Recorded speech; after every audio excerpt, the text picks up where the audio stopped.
अंबानी है लोग अंबानी भी हैं खाने लगे से आता ना किदो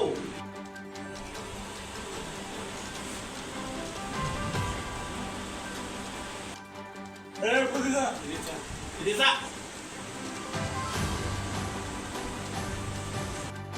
আমি বিগত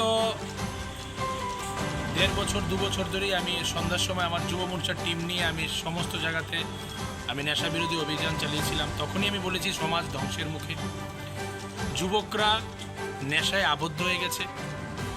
আজকে বনমালীপুর যুব মোর্চার কার্যকর্তারা এখানে তারা আড্ডা মারছিলেন, হঠাৎ দুজন যুবক টমটম দিয়ে এসে নেশা বিক্রি করে এবং তাদেরকে আটক করে আমরা পুলিশের হাতে দিই।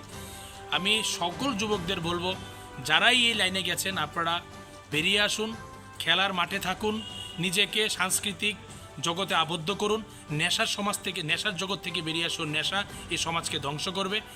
নেশার থেকে বেরিয়ে আসলেই আপনার নতুন সুন্দর জীবন আরও সুন্দরময় উঠবে। আমি সবাইকে প্রার্থনা করি, যারাই এই জায়গাতে আবদ্ধ হয়ে গেছেন আপনারা সাংস্কৃতিক জগতে আসুন, না হয় রিহ্যাব সেন্টারে গিয়ে নিজেকে এই মঞ্চ থেকে বের করে নিয়ে আসুন। কতজনকে আটক করা হয়েছে?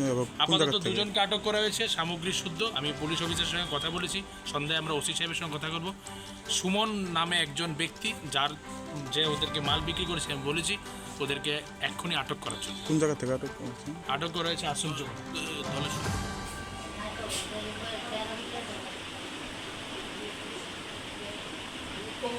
বিশ মিনিট ঠিক আছে একটু